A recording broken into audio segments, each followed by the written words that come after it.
amigos da TVL, está começando o programa Nossa Gente. Convidamos hoje para participar do programa o Nildo Scussel, um homem tradicional na óptica em Blumenau, né, um dos pioneiros. Primeiro, muito obrigado por ter aceito o nosso convite, Nildo. Eu que agradeço, porque não só fui pioneiro em Blumenau, como em Santa Catarina. Foi a primeira ótica especializada em Santa Catarina. Naquela época se trabalhava, eram as relojoarias que vendiam óculos. Então não havia assim, não era um profissional específico para a área. Então por isso eu fui o pioneiro da ótica em Santa Catarina. O senhor é natural da onde? Eu sou mineiro, saí de Minas Gerais, fui para o Rio de Janeiro, onde existia a Bausch Lomb do Brasil, que é a famosa fabricante dos Ray-Bans.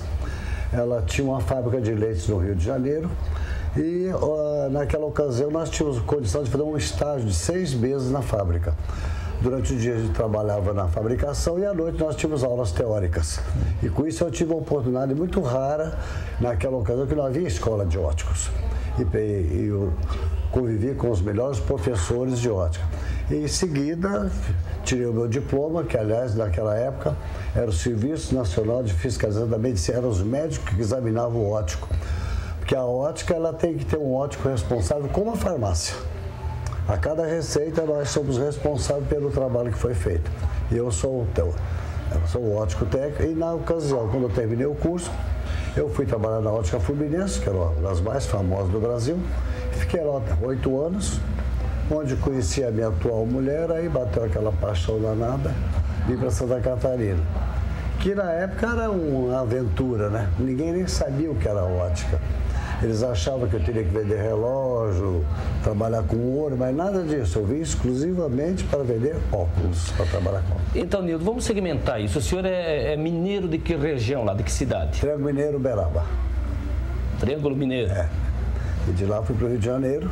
Com que idade o senhor foi para o Rio? Eu fui com 16 anos, mais ou menos. E foi esse o seu primeiro emprego? Foi. Naquela época eu comecei com 10 anos de idade. Na época você começava cedo no batente, né? Porque a gente dava graças a Deus que alguém que ensinasse uma profissão. A gente valorizava muito. E ali tomei gosto pela profissão e aí quis crescer, não quis ficar. Quando surgiu essa oportunidade da Bausch Lomb, onde eu fiz o estágio, e dali continuei na ótica. Tem alguém já da família? O senhor foi influenciado por alguém? Ninguém. Foi uma coisa que nasceu? A mamãe e meu pai diziam, você vai aprender a fazer óculos e vamos conversar. Tá? O que eles faziam na vida do seu pai, por exemplo? Meu pai tinha serralheria, minha mãe fazia flores, era italiano, italiano é meio artista, né? Mas era completamente diferente da profissão que o senhor escolheu para trabalhar. E o detalhe importante é que a minha vocação nata era ser piloto. A ótica não estava no meu projeto. Tanto que eu fui para o Rio, fiz o curso, voltei para São José do Rio Preto, interior de São Paulo, onde eu tirei meu brevet. Só que voltando para o Rio naquela ocasião, eu poderia fazer 200 horas de treinamento para depois passar para a aviação comercial. Mas eu não tinha como viver no Rio de Janeiro, embora o curso fosse de graça. Então fiquei lá, trabalhei com meu brevet, até que um dia eu consegui ter meu avião. Aí foi interessante, porque o momento que eu comecei a voar, eu me apaixonei mais pela profissão. É muito importante essa coisa interior, né? Dali em diante, tivemos fazenda em Mato Grosso, onde o Evandro, meus filhos moram lá, então eu voei bastante. E hoje eu sou aquele apaixonado, ainda pela aviação, mas também pela ótica, né? Foi uma carreira interessante. Mas virou lazer, então, a aviação? Sim, fiz como lazer, né? Só naquela época eu já sabia o que eu queria. Eu queria aviação de caça, eu já sabia até o tipo de avião que eu queria voar. Né? Mas não foi possível, me satisfiz plenamente voando aí para a fazenda, voando meu avião. Agora, nesse ramo da óptica, o senhor ficou muito tempo no Rio de Janeiro, não? 8 anos. 8 anos. 8 anos, é. Aí vim para cá, abri a minha loja, que no início era bem lá em cima, na Rua 15, onde foi lojas americanas, onde era o antigo Cine Blumenau, e era um lugar de pouco movimento. Esta rua que nós estamos aqui, a empresa Autoaviação Catarinense, a agência dela é nesta rua. Na Floriano Peixoto. Vê como tem história para contar do Blumenau, né? Isso aqui a gente viveu tudo. Na ocasião ela mudou E eu achei que lá era muito parado. Então eu consegui uma loja que hoje é o Jornal de Santa Catarina. Ali eu fiquei quase 40 anos. Aí porque eu pensei, bom, é uma rua que não tem movimento, mas ela vai para o Hospital Santa Isabel, tem mais. Então foi aí que eu me firmei. Né? Peguei mais enchente aqui do que pode se imaginar. Porque aqui qualquer 10 metros já subia água, né? Não contar de 83, que passou da Marquise a água. Então eu trabalhei. E naquela época era tudo manual, sabe? Por exemplo, você para entrar em contato com São Paulo, Rio de Janeiro, era uma semana, 10 dias o telefone. Tem que pedir lá na telefônica e aguardar. Eu tinha que ter um estoque de lentes, pelo menos 5.000 pares de lentes para poder trabalhar, porque não adiantava pedir um par de lentes até que chegasse, não tinha condição. E também eu fabricava as lentes na loja. Nós tínhamos toda maquinaria para fabricação de lentes, aquelas lentes que não existiam prontas, porque na ótica é o seguinte, até determinado grau você encontra estoque. De certos graus em diante, que já é uma coisa mais especial, são fabricadas no próprio laboratório. Então tudo era feito e manualmente, era artesanato puro. A lente era cortada à mão, triturada, você desenvolve uma acuidade visual muito grande, porque tem que ser um modelo igual ao outro, para que não fique um diferente, e manual. Hoje é fácil, você bota a lente lá, a armação, a máquina lê o modelo, sai tudo prontinho. Então era muito trabalhado antigamente, né? Mas, como eu gostava do trabalho, suplantei tudo isso. E aqui nessa rua que eu me fiz. Depois construí na Rua 15, onde eu tinha loja, esperando que nunca pegasse enchente. Eu me dizia que era a cada 100 anos, né? Peguei 12 enchentes lá também. Né? Mas, e assim foi meu trabalho. E tenho feito muito trabalho de conferência, de palestras, porque no Rio eu deixei uma marca interessante, porque eu convivi com as pessoas que estão no auge da ótica hoje. E através deles eu fiz parte da banca examinadora de óticos aqui em Santa Catarina, foi nomeado. Então a gente com isso criou um ambiente técnico muito interessante. Então participei dessa banca examinadora, fiz várias palestras, várias conferências e agora meu grande projeto é justamente fazer um treinamento do atendente de óculos. Não palestra, um treinamento. Eu me proponho ir para a empresa, ficar lá uma semana, 5 dias, o que for necessário, e fazer uma pesquisa desde o laboratório até a entrega final dos óculos. Porque o atendente de óculos tem que ter noção de ótica, o porquê das coisas, o porquê que a centralização é importante, quais as consequências. E a responsabilidade daquele que está atendendo de fazer o trabalho correto. Então, Nildo, vamos tentar esclarecer para o nosso telespectador por detalhes, né? Sim. Por exemplo, a matéria-prima, como é que é feita a lente? Qual é o produto que se utiliza para fazer a lente do óculos? Hoje a lente de vidro não existe mais, praticamente não existe mais. Hoje mas foi útil por muito tempo. Naquela época é uma mistura de areia com sílico e uma série de coisas que é para dar uma transparência e o índice de refração que nós chamamos que trabalha dentro de determinado grau. Porque no vidro, conforme os ingredientes são colocados, modificaria a curvatura da lente. Entende? Aí é que é uma mistura especificamente para a lente oftálmica. Como existem misturas do cristal para uma máquina fotográfica, para um binóculo, alguma coisa. Então, a lente oftálmica é específica. E com isso, nós tínhamos assim, uma base, porque você quer pegar a lente ali, por favor? Essa lente aqui? Por exemplo, essa aqui ela tem uma curvatura, tá percebendo? Essa curvatura é que determina o grau. Entre essa e essa curvatura aqui interna é que determina o grau. Vamos dizer, eu tenho uma curva... é o formato que determina o grau dela. A curvatura, né? Ela pode ser maior e pode ser menor. Mas para dar o resultado do grau, ela tem que ter essa composição apropriada para a lente oftálmica. E as armações eram importadas naquela época, mais italianas, que era o Ziro, que nós chamávamos. Hoje a afinidade, hoje tem francês, alemães, hoje tem afinidade de misturas. Já se usa até o carbono, o titânio, são uma variedade. Antigamente não tinha, era reduzido. Agora eu percebo nessa lente aqui um formato completamente diferente do óculos, por exemplo, que o senhor está usando. Né? Não, mas aqui a lente que não foi cortada, né? Mas mesmo cortando, ela fica tão retinha como está sendo o seu óculos? Vai depender do tamanho. Aí onde entra o atendente competente. Vai depender do tamanho da armação, da diferença da centralização que tem que existir. Aí entra os detalhes. É onde está o meu grande projeto, meu grande sonho de passar essa experiência para as pessoas. Então é da habilidade do profissional que... Mas ele tem que ter conhecimento, né? Se ele não tiver conhecimento, acontecia muitas vezes... O cliente chega na loja, escolhe uma armação linda, maravilhosa, mas ela está montada com um plásticozinho pequeno, coisa para demonstração, né? Aí, conforme o grau da lente, é colocada a lente. A hora que ele vê, aquela decepção, porque a lente era muito grossa, tirou toda a beleza daquela armação. Aí onde entra a competência do atendente. Até porque hoje o que a gente vê também, os óculos, eles têm um charme, né? Acabam sendo até um acessório de... O óculos antigamente era uma cruz que ele carregava do nariz, né? Hoje ele é quase um complemento de elegância, de beleza, para evitar que dê aquele... Você nota que tem pessoas que parece que envelhece a pessoa dá um ar de cansaço. E hoje a variedade de armações coloca aquilo, parece que dá uma leveza no visual. Aí entra a competência do atendente. Ele tem que ter bom gosto, ele tem que ter conhecimento do que está usando na moda. Tem que ser muito honesto com o cliente. Quando ele dá a opinião dele, tem que dar opinião positiva. Olha, realmente ficou bem. Mas isso ele só pode dar essa opinião, ele ter segurança no conhecimento.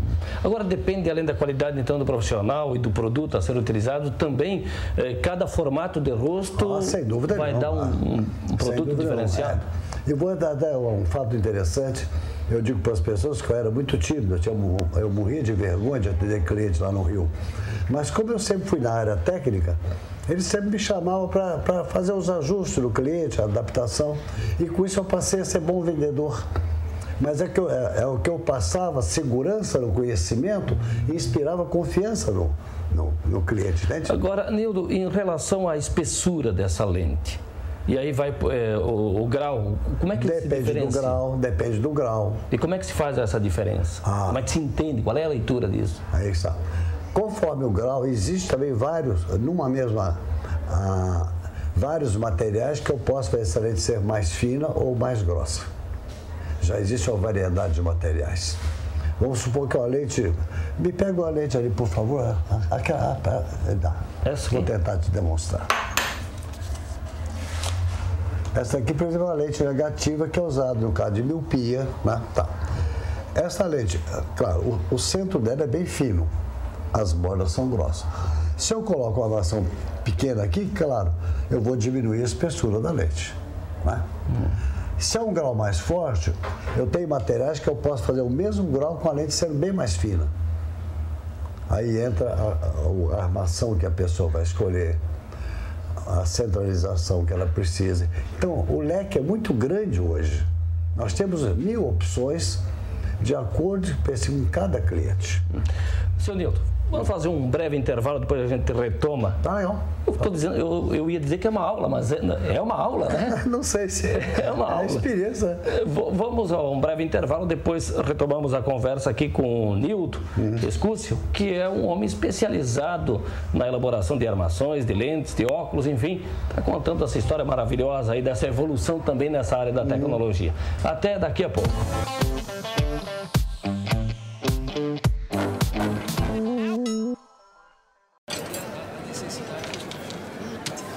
Hoje pode deixar que a conta é minha. Tá, mas você não vai dar nenhuma conferida? A Câmara de Vereadores de Blumenau tem um compromisso com a cidadania e sabe da importância de parar e conferir suas contas. No portal da Transparência, a Câmara disponibiliza informações sobre a gestão de seus recursos para a comunidade. É isso aí. Você tem toda a razão. Exerça sua cidadania. Fiscalize. Câmara de Vereadores. Independência e transparência cada vez mais perto de você.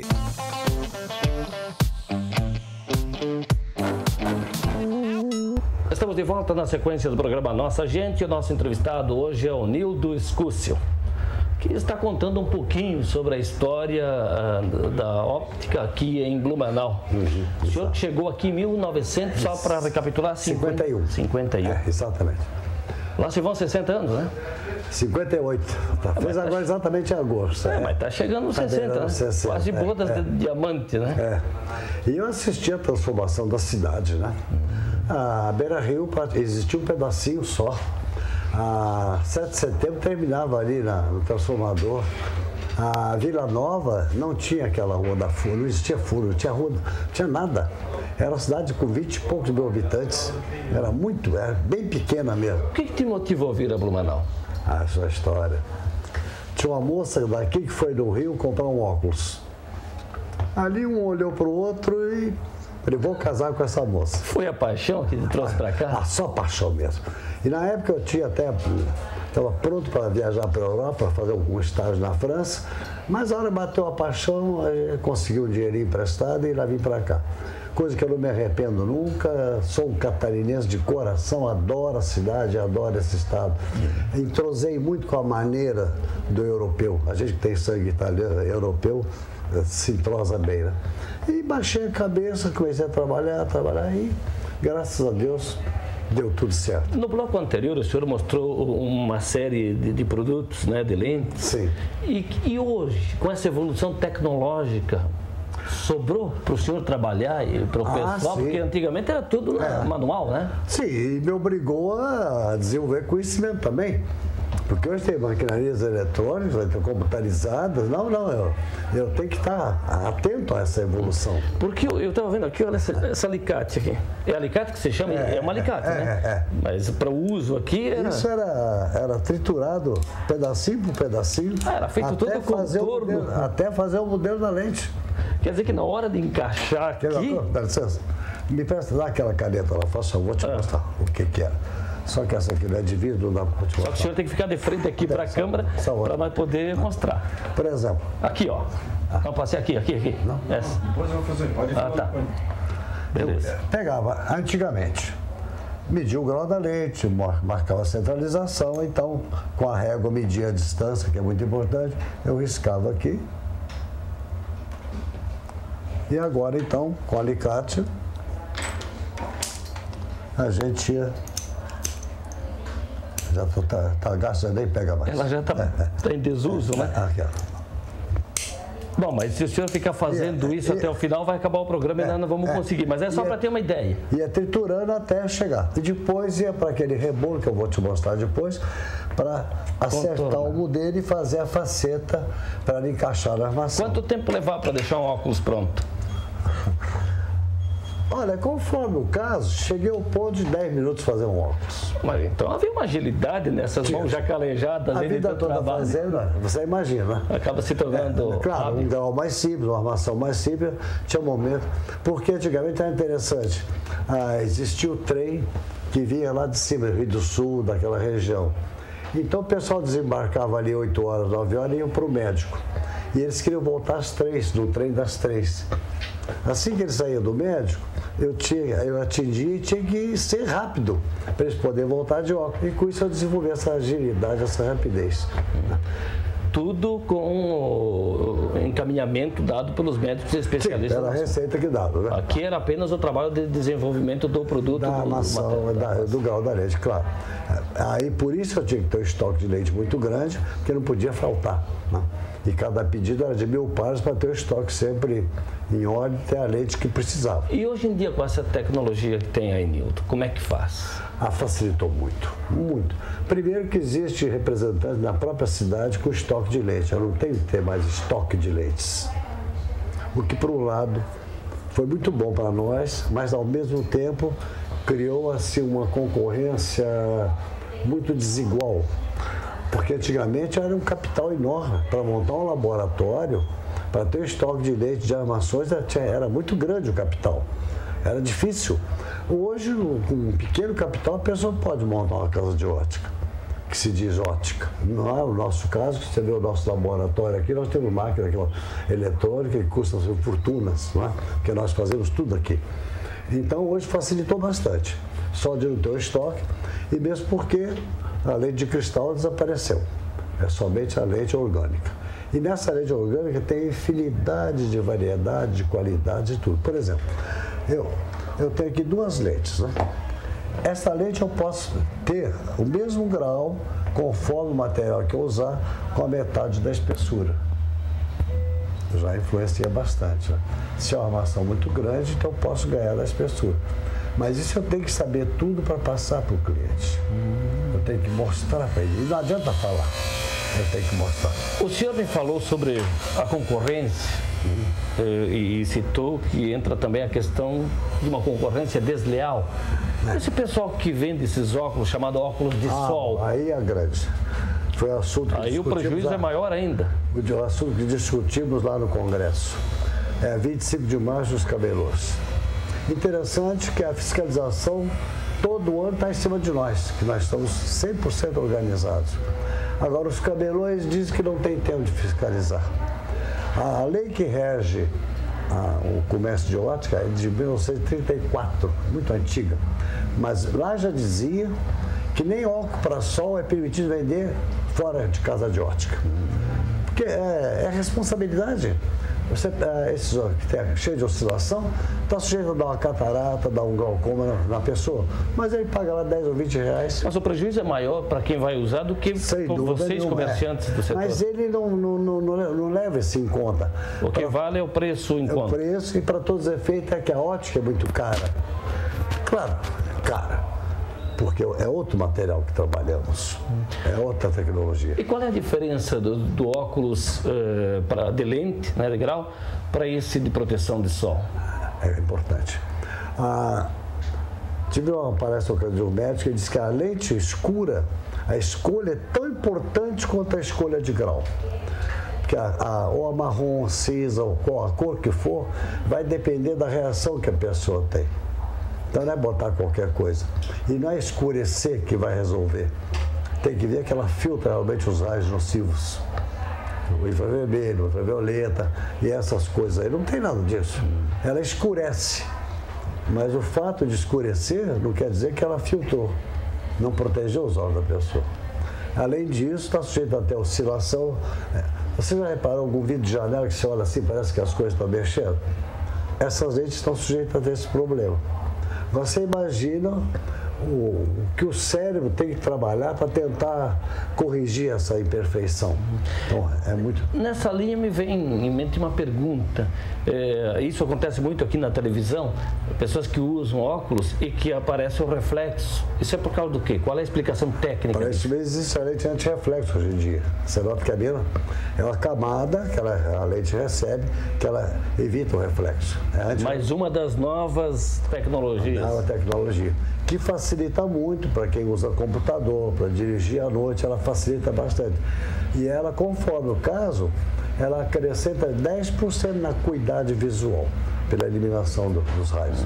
Isso independe, eu estou falando de óculos de lente, de grau, ou até de óculos de sol, sim, da cor dos olhos da pessoa, não? Conforme o caso, sim, né? Olhos claros, por exemplo. Mas aí vai depender de toda a parte fisiológica sua, se você vai se sentir melhor com a lente marrom, cinza, verde ou com a cor que for. Aí somente testando. Isso foi o pessoal dos Estados Unidos, da Bausch Lomb, que vieram e fizeram essa alerta para a gente, da importância. Todo esse seu conhecimento, Nildo, ele é autodidata, conquistado com a experiência, ou o senhor foi além daquele curso inicial? Não, fiz vários. Conferências, palestras, as feiras de ótica lá fora na Europa, sempre participei. Estou sempre acompanhando. O senhor, por ser um dos pioneiros aqui em Blumenau, e disse no começo do programa, do estado de Santa Catarina, há de se lembrar também de pioneiros médicos desta área, né? Era o doutor Armin Tavares e o doutor Nil Santiago. Eram os dois médicos. Aqui de Blumenau. Que, aliás, na época não existia o médico, ele era otorrino. Ele fazia nariz, garganta e olhos. Depois, mais tarde, que também fosse especialista em oftalmologia. Né? Aí que vem também a diferença, né? Ótica é aqui no ouvido, óptica no olho. Hoje o médico é do ouvido, é de garganta, cada um é de uma coisa. E o de olhos é de olhos. E agora entra também o optometrista, que já existe na Europa há muito tempo. É aquele que não é médico, mas ele tem a formação universitária, pós-graduação e tudo. Ele encontra o grau que o cliente precisa. Ele faz um exame. Se o cliente tiver algum problema que requer medicina, ele indica o médico. Se é somente o grau, ele passa o grau ali na hora. Tem todo o equipamento. Bom, com toda essa sua experiência, né, o senhor sempre fica sob a orientação médica... Ao grau, sim, sem dúvida. Para entregar um óculos para um cliente. Fundamental. E tem que ser assim? Tem que ser, tem que ser. Se o cliente chegar, o senhor Roberto Gal fala, não faz, eu não faço para mim, eu vou ao médico. Porque o exame médico é muito importante. No que ele faz, ele vê fundo de olho, ele já pode perceber se tem um princípio de alguma coisa mais séria, já é quase que um check-up. E até porque o óculos vai ser para corrigir, né, a deficiência visual. Mas nessa anamnese que o médico fez, já pode dar uma série de informações sobre a saúde dele. Por isso é muito importante. A cada ano, cada 2 anos, eu faço sistematicamente. Então valeu essa experiência, a vida toda, e o senhor segue... Eu me sinto orgulhoso, eu acho que fiz um trabalho, não precisei de iludir ninguém, trabalhei, sempre fiz com muito amor, tanto que eu atendia muitos clientes de Brasília. Hoje não, porque hoje a coisa está feia lá. Mas eu atendia lá ministros, senadores, e eles percebiam assim alguma coisa diferente. Falaram, não, é que eu gosto do que faço. A diferença é essa. Você passa essa energia quando gosta, né? É igual cozinhar. Então, estamos chegando, Nildo, ao final do programa e nós estamos entrando na semana do aniversário da cidade de Blumenau, né? E o senhor chegou a 58 anos de vida, já se tornou um blumenauense, um catarinense. Como definir essa sua escolha para o Blumenau e esse tempo que é já de blumenauense, de catarinense, né? Olha, foi acertada. Cada dia eu gosto mais. Acho que outra opção eu não teria sido tão feliz quanto sou aqui, por Santa Catarina e por Blumenau. É um estado maravilhoso, uma gente, que é interessante. Eu venho de uma cidade onde quem não fosse coronel de fazenda não era gente. O Rio Grande do Sul deve ter tido alguma região mais ou menos assim, né? É aquela coisa do... Região lá dos Pampas deve ser. E aqui não, aqui é o valor de quem trabalhava. Isso me encantou. Me deixou de veras encantado. Tanto que minhas boas amizades eram empresários aí da mais alta qualidade, que não tinha nada, porque eu tinha uma casa de horta, estava começando a vida. O Bernardo Wolfgang Werner, da Eletroarte, foi meu principal amigo, meu primeiro cliente. Não tinha essa diferença de classe social. Até a ocasião de uma palestra no Rio de Janeiro, eu comentei esse aspecto, que foi muito importante. Então, não poderia ter sido a melhor escolha. Seu Nildo, muito obrigado por ter aceito o nosso convite. Eu que agradeço. Nildo Scusel foi o nosso entrevistado no programa de hoje, programa que vai ficando por aqui, volta em outro momento com outro entrevistado, outra entrevistada que ajudou a construir a história de Blumenau, a sua história. Sendo esta personagem nascida ou não em Blumenau, é importante que tem contribuído ou contribui para a história da nossa cidade. A todos um grande abraço. Você segue na companhia da programação da TV Legislativa.